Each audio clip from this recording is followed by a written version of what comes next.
Live from the Universal Windows Direct Studios. Universal Windows Direct. I love my windows. This is Hey Tony, your chance to interact with the top Browns insider. ESPNCleveland.com's Tony Grossi on ESPN 850 WKNR.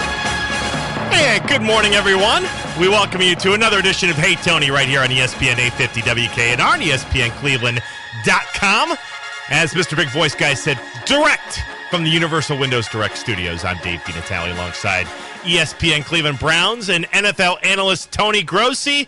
Tony, school is out in Berea for the next, 6 weeks or so until training camp gets rolling. Yeah, I added them up, and it's about 7 weeks, actually, Wow. until expected first day of training camp. Not official, but word is it could be July 29th, which would make it about a full 7 weeks. And this is the nervous time in the NFL, right, for coaches. Not as nervous as the last 2 years, hopefully, but this is when coaches don't like to look at their cell phone to see who's calling, and they hope everyone is on the straight and narrow and comes back in one piece. And Hugh Jackson addressed that at the end of minicamp. I think he's pretty confident he's got a group of guys that will act like professionals, even though many of them are in their first year. We've got a lot to get into on the show today. We will indeed hear from Browns head coach Hugh Jackson in just a few moments. A couple of clips from Hugh Jackson. Also, 5 good minutes, Tony Grossi with wide receiver Hollywood Higgins. That's right. Richard. Hollywood Higgins, the 5th round pick from Colorado State. Very enjoyable personality. Plus, we'll have Tony's top 5, the bold prediction, and a lot more. We will get to your tweets as well today on the show. Tweet the show as always. Use the hashtag HeyTony. That'll jump you right to the front of the line. You can tweet me at Dino Cleveland. You can tweet Tony at Tony Grossi. Okay, first and foremost, everybody wanted to know as minicamp closed out on Thursday about the Browns' starting quarterback situation. We all think it's going to be Robert Griffin III. We all assume it's going to be RG3. Our guy, Pat McManaman, friend of show from ESPN.com, he was the one who asked Hugh Jackson about the state of the quarterback situation for the Cleveland Browns. Just to get it on the record, you haven't changed your mind about naming a starting quarterback? Absolutely not. No, sir. Does that mean when you start training camp, it's an open competition, that it's a quarterback competition? Yeah, I mean, if you want to see it that way, yes, it is. I mean, I'm being very honest with you guys. As I told you, I haven't come close to really letting my mind go there. I mean, I'm just trying to help our football team improve and that position improve, and as much as I can, and I think that's what's really important, as we start getting closer in training camp to getting ready to play, and as I've seen more things, and I'll go back and evaluate all of this, but I can assure you guys, I mean, there will be no, earth-shattering announcement between now and training camp. So there won't be breaking news. That's good.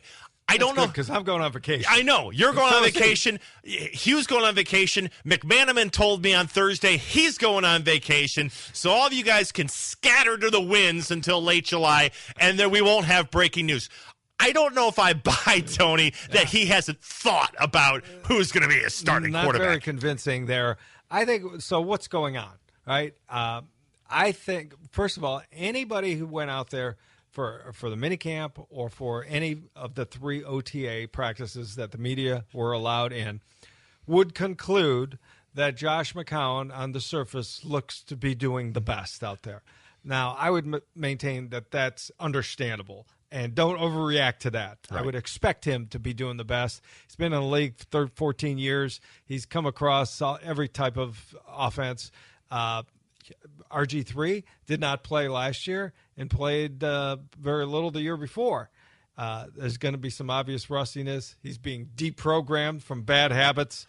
He's learning a new system. Clearly, he's not performing as well as Josh McCown.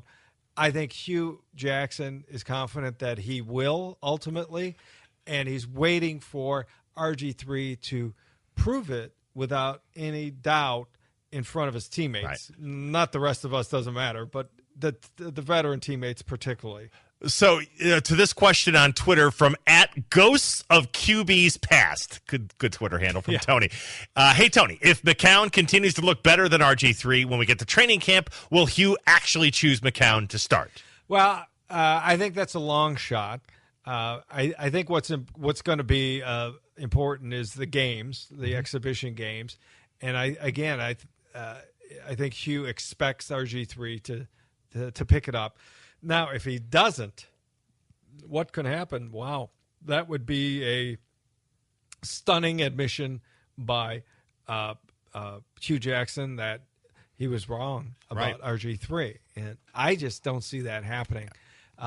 It's interesting. Ray Farmer this week. Yeah, I was going to say, would you like to hear from the Browns' former general manager, Ray Farmer, spent this week doing the proverbial, as we call it, car wash around ESPN. Stopped by ESPN, the Insiders, ESPN NFL Live, getting himself an opportunity to do some television, join former colleague Joe Banner, perhaps, with ESPN. And this was Ray Farmer's take on the Browns' quarterback situation when he sat in on NFL Insiders. I lived it. I know it. Quarterback competition. It's what's going to happen in Cleveland. It's what's happening now. It's the reality of quarterback. From Austin Davis to Connor Shaw to McCown and RG3. I think the reality is that for me, I think McCown fits more of who I think Hugh Jackson is and what will inevitably happen. That guy will end up playing because he fits the mold a little bit better. Yeah, you likes to call it a reboot, not a rebuild. But a lot of the guys you brought in are now elsewhere. Again, that's a part of the puzzle, is that anytime you have change trickles down to all levels. So everybody experiences it, from guys in the training room, guys on the team, to guys in the front office. They all change addresses. Boy, that's some good fresh brewed coffee there. So why does he think he wouldn't change quarterbacks? It doesn't follow the same reasoning. Furthermore, I couldn't disagree with Ray more. I think on the surface, RG3 style fits what Hugh wants to do on offense far better than Josh McCown. Now, McCown is looking better, but I think anybody who's out there will see that Hugh wants his quarterback outside the pocket. He's moving to confuse the defense. They're running quarterback options. They're running read options. Mm-hmm. That is not Josh McCown's game. He's pretty much a pocket passer at this stage of his career. And I don't think Hugh wants that. I think that's what appeals to him about RG3 is his marvelous athletic ability and mobility. So I disagree with Ray Farmer. That's not unusual, Dino. Yeah, I was going to say, we did that for 2 years, right? Yeah. I mean, but still, that's a big miss there for him to make that statement. I think you could say, I believe McCown will outplay him and win the job, but to say that he fits what he wants to do best, I don't buy it. No, that was the whole point of Hugh Jackson bringing him RG3, and that's his guy. Now, Alex Henry on Twitter, at the real Alex Henry, wonders, hey, Tony, now do you think there's any way as we get into camp the Browns could still trade Josh McCown? I do. The New York Jets situation is the one that you have to watch. You have to have someone want him and make an offer. You can't just say, hey, do you want Josh McCown? It needs to come from the team looking for a quarterback. It seems the Jets and Ryan Fitzpatrick remain far apart in their contract dispute. So at some point, the Jets are going to want a veteran quarterback in camp. And right now, I think Josh fits what they could do. They were interested in him before. They've got Brandon Marshall there, who's familiar with Josh McCown. That helps. At the same time, though, the Browns have to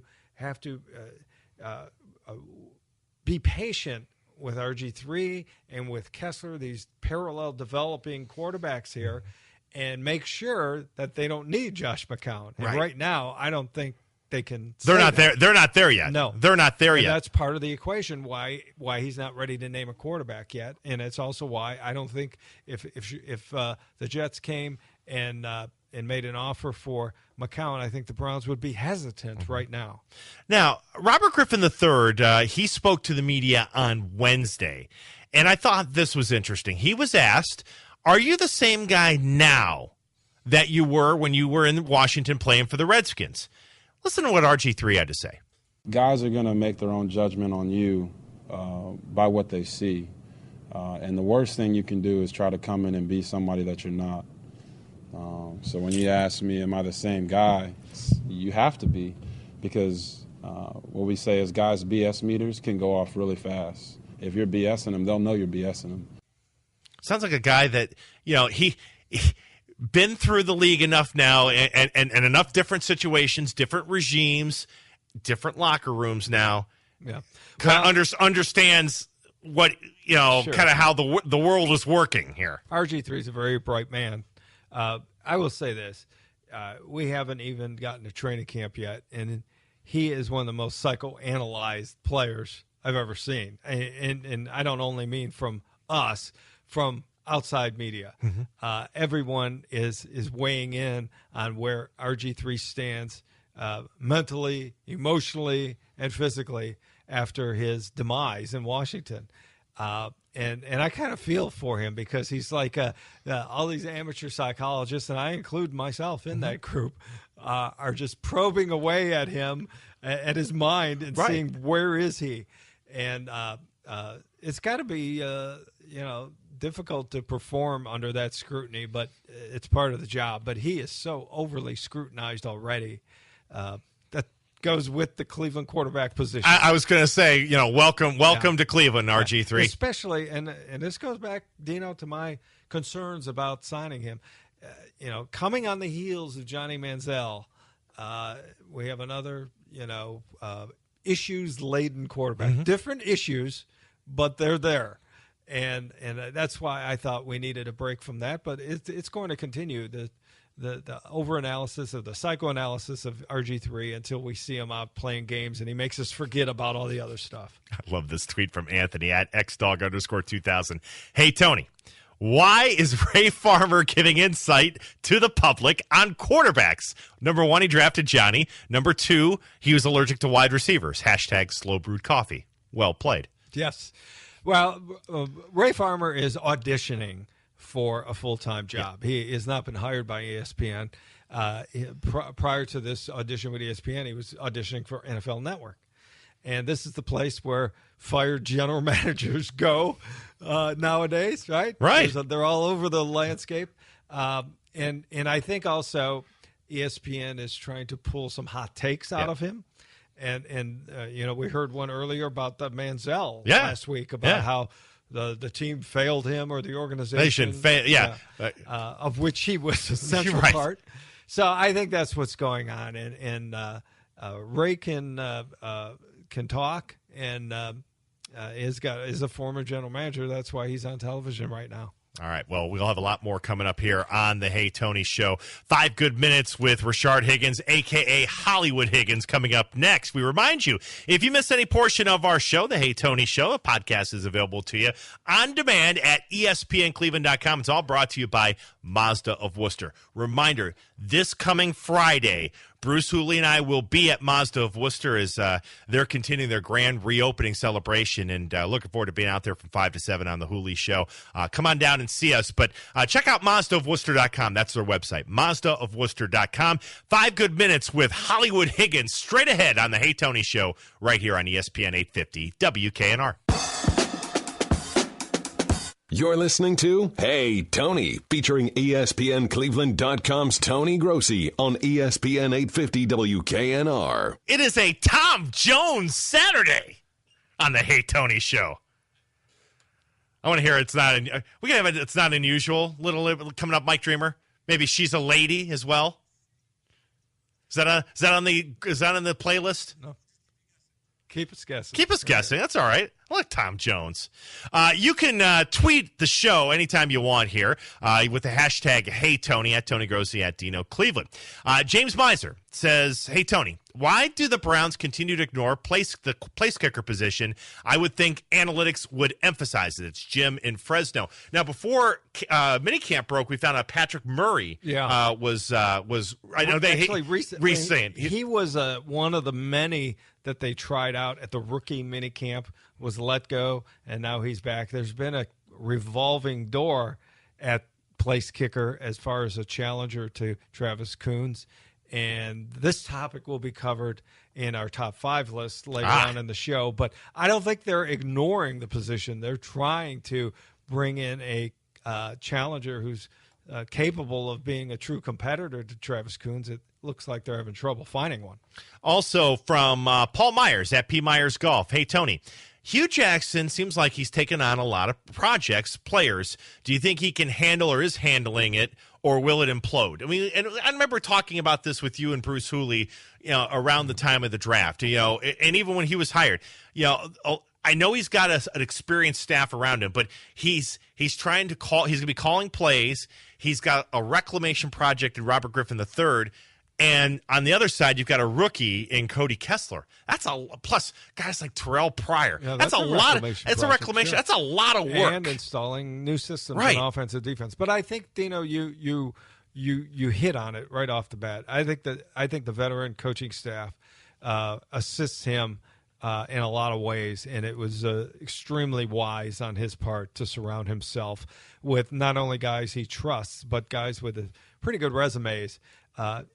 Just such a stark contrast to Patton's coaching staff, and I think that's going to make it easier for him. And I think things to this part of the Jackson era on that end have gone extremely well. I'm really pleasantly surprised that there have been no snafus. We'll see. I was going to say, right? Things can change, but right now, life is good. Now, we told you at the top of the show, we are broadcasting the Hey Tony show now from the Universal Windows Direct Studios here. We're so happy that Bill and Mike have decided to make that partnership really complete. We're so pleased to be here at the Universal Windows Direct Studios. But if you've listened to the Hey Tony show for any length of time, we've told you about how great Universal Windows Direct is. And, we get you another chance here at this part of the show to do more of that.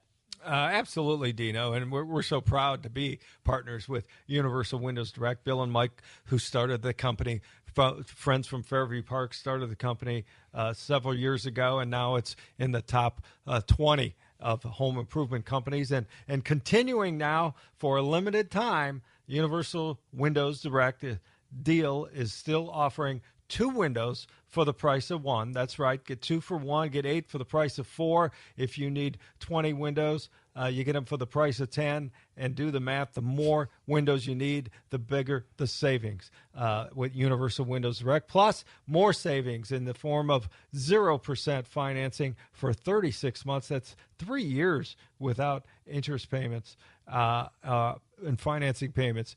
Some restrictions apply to that. And as always, you get the Universal True Lifetime Warranty, which is for as long as you own your home and 30 years to the next homeowner. So call Universal Windows Direct right now. Set up that in-home estimate, 216-518-8900. Or go to universalwindowsdirect.com. Schedule your free in-home estimate today. Get the 2 windows for the price of 1 deal, plus 0% financing for 36 months. And like me, you'll be saying, I love my windows. All right. The Browns in this offseason have restocked the wide receiver position that had been neglected by the aforementioned general manager Ray Farmer in previous years. Corey Coleman with the first-round pick, Lewis and Peyton. And a guy that I know almost instantly, Tony, I know you took an interest in, Rashard Higgins. And as you've watched him, your opinion of him has not changed at all. A guy that you visualized as a potential starter in this team. Yes, he looks very smooth. He's not the fastest guy. We'll talk about that in this interview. But he plays faster than he timed. He was the 5th-round pick, the last of the 4 receivers the Browns drafted. But I think other than Corey Coleman, he's been the most impressive. And he's got an effervescent personality, and you'll get a feel for it in this interview with Rashard Hollywood Higgins. It's time to dive into Tony's extensive NFL Rolodex as we get the insight from the league's biggest names with 5 good minutes. All right, Rashard Higgins, you were born and raised in Mesquite, Texas, right? You played college football at Colorado State, yet you bring the nickname Hollywood to the Browns. Where does that come from? Well, it originated in Pee Wee football. I played for the Mesquite Hawks, and I played defense at the time, and I was a star. I made plays for the team, but it was just one time where I made this big play where I drilled a kid, and just since then, man, that name just stuck around. And I went to college. People started calling me Hollywood Higgins. my friends call me Wood, Hollywood Wood for short. And I mean, I love it, man, honestly. There's a lot of pressure with the nickname Hollywood. You have to perform. Yeah. You know what? It is what it is. I know where my talent is. I know what I'm capable of, and I know what I bring to the team. So, you know what? I do have a lot to live up for and a lot to play for at the end of the day. So do your new teammates call you Hollywood, or do you have to do something dramatic on the field to earn that? Some of them call me Higgy. Some of them call me Wood. I mean, it is what it is. All right. Real good. As a true freshman at Colorado State, you had 68 catches, which was a freshman record for that school. Then your next year as a sophomore year, you led the nation with 1,750 receiving yards, 17 touchdowns, 96 catches. So after 2 years, you have to be thinking, I'm positioning myself here to be a first-round draft pick. What were your thoughts after your first 2 years at college? You know what? My first year, I felt like I dropped a lot of balls because it was a lack of focus. I then told myself going into my second year that, you know what, I'm gonna make those plays that I dropped my freshman year. I really just got the timing down with my quarterback, Garrett Grayson. We worked every day after practice, and you know what, our game just elevated. I mean, we was just clicking, man, and it was just something to see at the time, and it was just like a bond that nobody could break. And when we went to war with teams, nobody could stop us. It wasn't just only me. I had other weapons as well. So you try to double me or double somebody else, then we're gonna make you pay. Now your third year at Colorado State, you had a coaching change. Grayson was drafted by the Saints. Yes, sir. So you lose those two things, but you still had 75 catches and over 1,000 yards and 6 touchdowns. Yet you weren't drafted to the 5th round. Those aren't bad numbers. So why did your stock fall, do you think? You know what? I ask myself that all the time. Why me?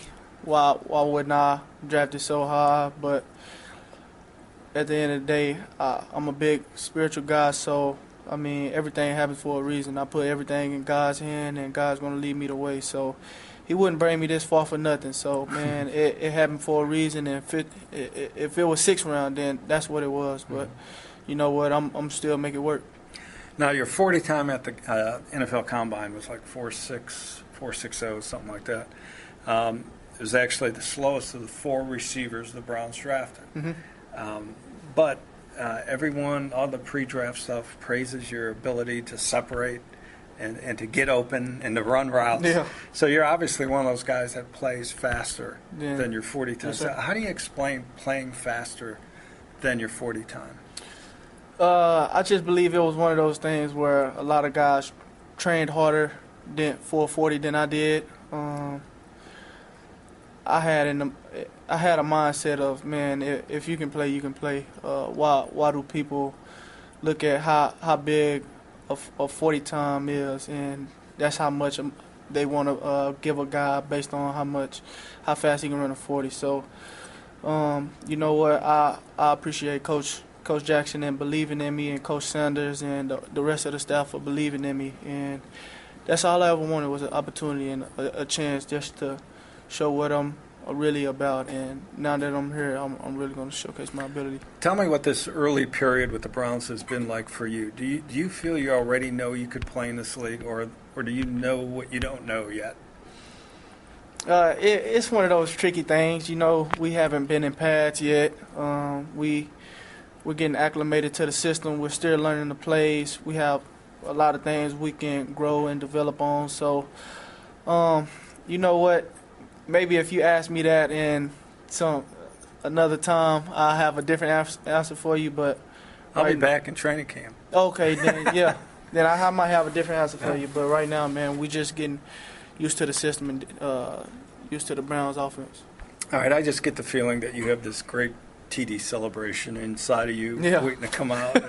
Are you going to pull that out as a rookie, or wait until you're more established? Nah, man, I got to pull it out as a rookie. I got to establish myself, and I got to show the fans who I am. And with that Hollywood name, man, you really got to put the moves together, man. So I got something in store, and it's gonna be something to watch when it comes out. All right, well, we're looking forward to it. Hollywood Higgins, thanks so much. Yes, and good sir. luck the rest of this rookie year for you. Yes, sir. Thank you. Thanks for having me. What the word that pops right out? You said effervescent. Yeah, he's very likable, and I confess I like this kid already. But there's a lot more than his personality there. If you're out there as much as we are, the quarterbacks have praised him as being so fluid and smooth already, and that's unusual for a receiver at this stage of his career. All right, break time for us coming up here on the Hey Tony Show. Coming up next, more of your tweets. You can tweet us with the hashtag Hey Tony, at Tony Grossi, at Dino Cleveland, and Tony's top 5, his top 5 interesting developments through OTAs and now the end of minicamp. So we'll get that, your tweets, and a lot more. It's the Hey Tony Show right here on ESPN 850 WKNR. You're listening to Hey Tony, featuring ESPNCleveland.com's Tony Grossi on ESPN 850 WKNR. You're a big Tom Jones fan growing up, Tony Grossi? Who wasn't? Right. Who Come wasn't? In my age bracket. Outstanding. Now, Mike Dreamer, our producer, you a big Tom Jones fan? Yeah, back in the 70s. Yes. Absolutely. And I think those are some ancient YouTube renderings there, too. Yes. So, yeah. There was always an audience of screaming women when Tom Jones performed. Let's put it that way. Yeah. Oh, yeah, it's like they got it from Cedar Point or something. I mean, you can tweet the show using the hashtag Hey Tony, at Tony Grossi, at Dino Cleveland, as we welcome you back here from the Universal Windows Direct Studios. It is the Hey Tony Show, Dave DiNatale alongside Tony Grossi. A couple of historical questions here for Tony Grossi as we come back. From Doug Nielsen, Doug in Kent. Hey, Tony, I'm just curious. Where would Bernie Kosar have been drafted if he didn't go in the supplemental draft? Okay, he went in the supplemental draft in July of 1985. Yeah. So where would he have gone in the regular draft of 85? Well, it's hard to say because he was not eligible for that draft. He wasn't. He was just a sophomore and had not graduated. That's why the supplemental draft was created after he was graduated. Bruce Smith was the first pick in the 1985 draft. Hall of Famer. Yeah, Hall of Famer. Pretty good pick by the Bills. I'm trying to recall who were the quarterbacks of that draft, and it doesn't come to me offhand, but I think that Kosar definitely would have been a first-round pick. That's pretty good to start with right there. But he still, no one expected him to come out. He still had years of eligibility left. So not a lot of teams had done a lot of homework on Kosar because he wasn't draft eligible at the time of the regular draft. All right, one more throwback question, then we'll get back to the current Cleveland Browns. From Jeremy Brown. He's a Browns fan from Bellwood, Pennsylvania. Hey, Tony, I just watched Believe Land on Netflix for the first time. Looking back, do you think the city of Cleveland was as much to blame for Art Modell moving as Art was for the Browns? He says, sorry, sorry I have to ask that question. No, I don't think the city of Cleveland was as much to blame. I think there was some blame there, but a couple factors were involved. The Browns and Modell still had 3 years to go on their lease with Cleveland, city of Cleveland, on Cleveland Stadium. The Major League Baseball had come in months earlier and said, if you don't build the Cleveland Indians a new ballpark, we will move the team. Mm-hmm. And it was St. Petersburg, Florida, I believe, that they were heading. That's exactly right. Or the Tampa area. And so there was a viable threat there. And also the city wanted to bring the Cavaliers back into downtown from Richfield, where they had played at the Richfield Coliseum. And, okay, you couldn't do everything at once. And the city felt, well, Art's got 3 more years on his lease. Mm-hmm. And he said publicly, I will never move the team. So, that's a no-brainer. Right. Let's take care of the priorities first. Mm-hmm. It turned out that Modell was hiding the fact that he was he was just steamrolling into personal bankruptcy, and he was too proud to disclose that. Right. And in the movie Believeland, I thought Fred Nance, who was very much involved as Mayor White's point man at the time, said it best. If Modell had come to the city and said, "Hey, I'm dying here financially. If you don't do this, I will do that," there's no way they would have reacted a lot differently. I always but tell he was people saying that the opposite because he didn't. He just feared the PR backlash. Yeah. So much so he called for a moratorium. Yeah. So that people would stop talking about it during the course of the summer. And as Nance said, and Modell always wanted to be liked. He hated to be hated. And so he didn't want to create that PR backlash. And he hid the fact that he was delving into personal bankruptcy, and he would not hold a gun to the city's head. Unfortunately, that's how you get things done. Yeah. And that Mike Brown did it in Cincinnati. Right. And just a month before Modell, that's why Modell took the Baltimore deal. It was first offered to Mike Brown of Cincinnati. So, he didn't know how to do it right to get a new stadium. Yeah. By the way, I haven't had a chance to, I think, talk to you on air. Great job. Great job with your insights. You, Hammer, Tony Rizzo, Brian Windhurst from ESPN Cleveland were all tremendous in that film. And as the tweeter said, you can now see Believeland on Netflix if you haven't a chance to see it yet. By the way, producer Mike Dreamer reports the first quarterback taken in 1985 was Randall Cunningham. He was taken 37th overall by the Eagles in round number 2. Wow, so there was not a first-round quarterback. Yes. Okay.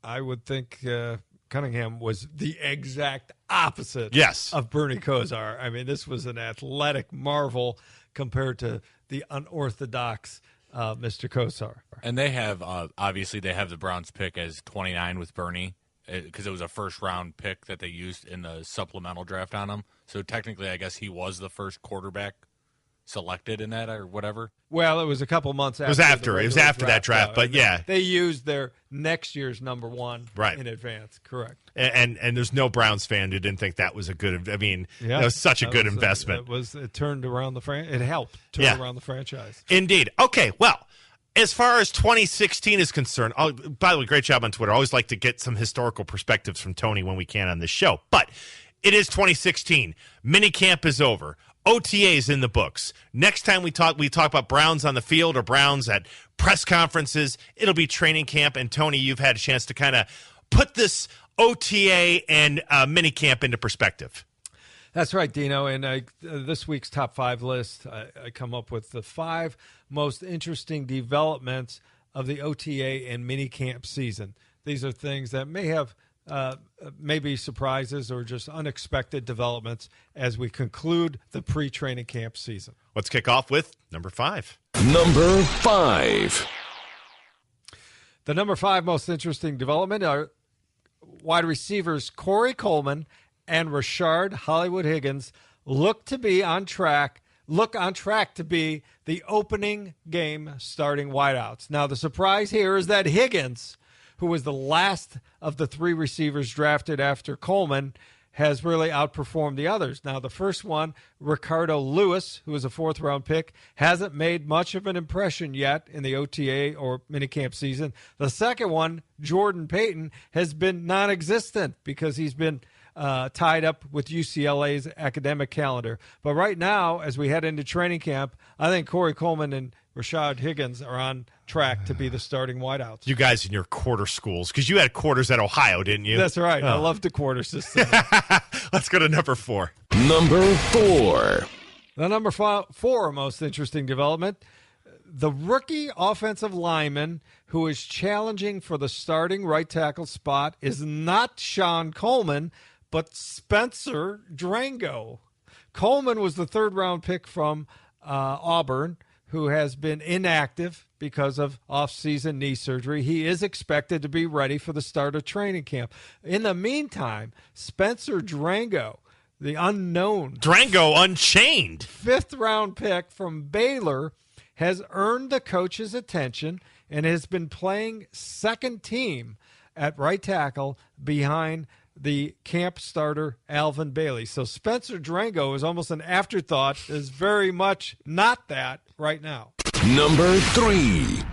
The number 3 interesting development of the OTA and minicamp season is that Justin Gilbert is back in the team's good graces. Yes. He's receiving a lot of love with a clean slate and encouragement from both coaches and players. Now, with Joe Hayden still out after ankle surgery, Gilbert has been holding down the starting cornerback spot opposite Tramon Williams. Hugh Jackson and other defensive coaches have praised Gilbert for his work ethic and for taking instruction.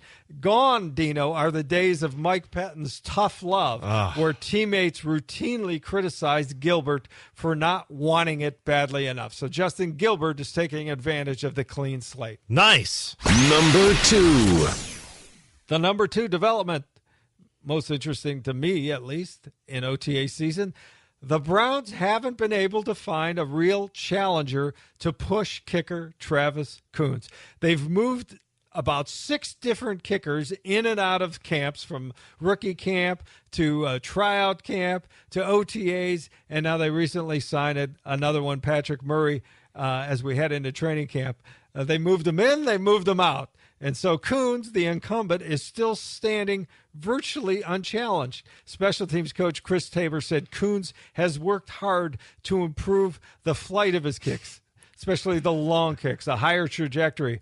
But I think it would be a good idea for the Browns to have a plan B. Please. Just in case they have another block party. And plan B. I'm not talking about Twitter blocks. Right. And plan B blocks. doesn't have to be Billy Cundiff. Plan B for He is Billy. available. Yeah, I know he's available. We don't need to go down that road again. Finally. Number 1. The number 1 most interesting development in the OTA minicamp season is quarterback Josh McCown not only is still on the roster, but is taking reps with the number 1 unit.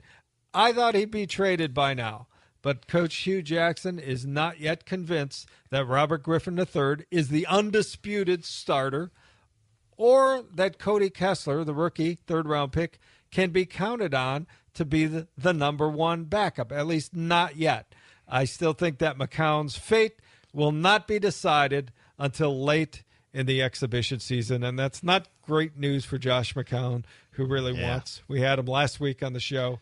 He really wants wants answers. to know his fate, Yeah. and he won't right now. No. So All right. those are them. Good job, Tony, on the top 5. We've got one more segment to go of the Hey Tony Show. Tony's bold prediction and a lot more straight ahead, plus your tweets with the hashtag Hey Tony. We remind you that the Hey Tony podcast, you can listen to this show anytime you want on demand. It's available at ESPNCleveland.com. It's all presented to you by Mazda of Worcester. Bruce Hooley and I will be there live to do the Bruce Hooley Show this coming Friday. That is June 17th. We'll be there from 5 to 7. Come on down and see us then.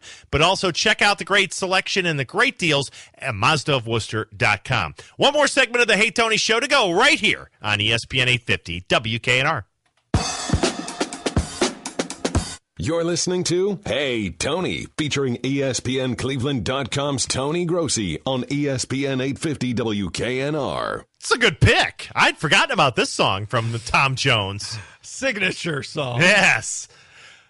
Back here on the Hey Tony Show from the Universal Windows Direct Studios here on ESPN 850 WKNR, along with Tony Grossi, our producer Mike Dreamer. I'm Dave DiNatale. Tweet the show using the hashtag Hey Tony, like Eric Conlon did. Eric's in Ottawa, Canada. He says, Hey Tony, last year it seemed like a lackadaisical training camp set the tone for a bad year for the Browns. What do you expect coming into the 2016 camp? It certainly seems like Hugh Jackson kind of set the tone to your question about, having the pads on early and often. Absolutely. I think it's going to be a stark contrast to what we've seen at least the last 2 years, and pretty much par for the course since the Browns have been back. There's always been an alarming absence of energy, but also absence of hitting at Browns training camp. I talked with a veteran player today who just welcomes the chance to hit it. He's a defensive player. No names, please. No names, please. But, I think the regular visitors to training camp and veteran players are going to see a big difference. Hugh Jackson knows that the only way to toughen up your team is to hit to get physical right from the start. That's when you set the tone. Get in shape. And we're going to see that. And don't forget, they have those 2 days of practices with the Tampa Bay Buccaneers prior to the third exhibition game that's going to be in Tampa. I think that will also intensify the hitting in training camp. Any idea if they're going to be morning or midday or afternoon practices? Yeah, any hint on that? Yeah, it's not official yet, but it's sounding the word will be afternoon practices. All right. Early afternoon. You know, we're down to 1 every game. Yeah, no every 2 day. days. It used to be, 8:30 to 10:15, and then you come back at 3 to 5. Yeah. Well, it's not like that. But I think it's going to be practices are going to be around the 1 to 3 time period. All right, during but that's not official. Yeah, not official. So I know a lot of people are planning, at this time of year, plan their trips to Korea, especially those in Columbus and outlying areas. Yeah. So it's something for you to consider. It will be later in the day. We were talking, I was doing King's Court and 10th Inning the other day here on ESPN 850 WKNR. Sunnyside Audi is one of our great presenting sponsors for those shows. And I was telling people, hey, man, Tony Grossi shows up to work with a smile on his face. It's no coincidence because he's driving that Audi A3 from Sunnyside. And we're so proud to have them, a partner of our show, the Indeed. Hey Tony Show. My friends at Sunnyside Audi, Steve and Scott, Matt, Chuck, all the guys there are very anxious to open their new showroom on Pearl Road at I-71 in Middleburg Heights. It's coming very shortly. In the meantime, Sunnyside Audi is conducting the Ready Test Drive event currently. Sunnyside Audi has brand new 2017 A4s in stock with newly announced incentives. How about the fabulous Q7, Audi's SUV product? Cleveland's largest selection of brand new Q7s is at Sunnyside Audi, and they have incentives up to $7,000 on the Q7. Sunnyside Audi is Ohio's #1 dealer in sales satisfaction. East side, west side, it's always Sunnyside. SunnysideAudi.com. All right, well, Hugh Jackson was asked as the close of minicamp on Thursday if he's thought of it. Pat McManaman asked if he's thought about naming a starting quarterback. Has he thought about a depth chart for players and that kind of thing? And he says he really hasn't thought about such things. But Tony Grossi, it's our job to think of such things as depth charts and who may start and things like that. And so we close today's show before we get to the bold prediction in a little bit. If you were putting together a depth chart for the Browns, where would you start? Well, right now, let's just go through the starters. Yes, right indeed. Now, what I see and what I think out there as we go into training camp, and these could all change. The wide receivers, Corey Coleman and Rashard Higgins. I'd put Andrew Hawkins as the third guy, yes, the slot guy. Left tackle, of course, Joe Thomas. Left guard, Joel Bitonio. Center, Cam Irving. Right guard, John Greco. The right tackle right now is Alvin Bailey, but we'll see a surge from Sean Coleman when he gets on the field. Tight end, of course, Gary Barnidge. Running back, Isaiah Crowell with Duke Johnson as the alternate back. Quarterback, now, I would put Josh McCown in there, but I'm going to pencil in RG3, Robert Griffin. I think most people feel like that's how it's going to end out. Except for Ray Farmer, who thinks otherwise. Defensively, defensive end, Xavier Cooper, the second-year guy. Nose tackle, of course, Danny Shelton. Other defensive end, Desmond Bryant, who's taking on more of a leadership role this year with the Browns. Outside linebackers, Paul Kruger, and I'm going to say Nate Orchard right now, the second-year player, ahead of Barkevius Mingo and ahead of Emmanuel Agba. Inside linebackers, Christian Kirksey and newcomer Demario Davis. Yep. Cornerbacks right now, Tremont Williams and Justin Gilbert, but Joe Hayden will be back at some point in the preseason. You believe that you think he'll be healthy? I know he says he'll be healthy. Yeah. We're going to visit with Joe Hayden in an upcoming show. Nice. And he'll talk about that. But at some point, he just doesn't know when. Safeties, free safety is Jordan Poyer.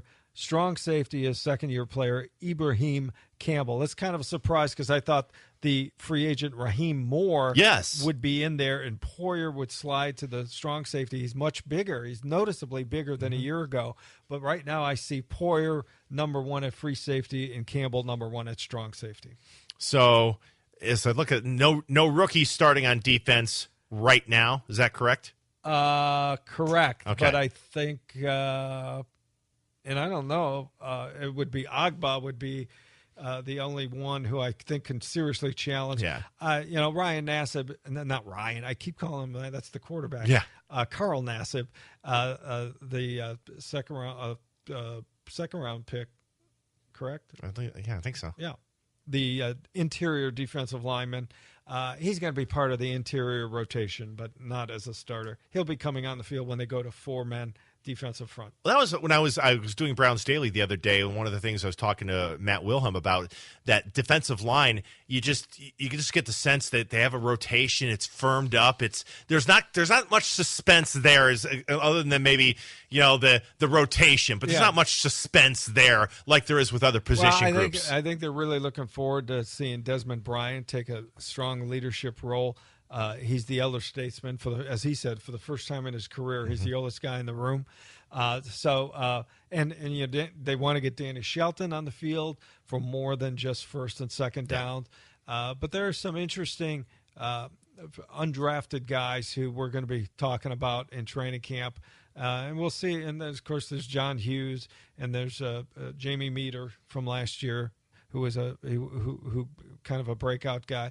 So they need stronger performances up front. Let's get to the bold prediction here before we get out of here. Forget the crystal ball. This is football. It's Hey Tony's Bold Predictions. All right, Dino, we're back on the football prediction for the Hey Tony Show, and I am going to make this bold prediction. We won't be able to grade it until the beginning of September, but I am going to predict the Browns will sweep their exhibition schedule and go 4-0 in the preseason. It will not affect the regular season other than to falsely raise expectations, but there's going to be a big emphasis on changing the culture, and the way you do that is to win games, even if they don't count in the standings. So I think you're going to see an emphasis by Hugh Jackson on playing those games to win, along with evaluating. But sometimes newcomer coaches have that effect in preseason. All right, for Tony Grossi, for our producer, Mike Dreamer, I'm Dave DiNatale. Thanks for listening to the Hey Tony Show right here on ESPN 850 WKNR.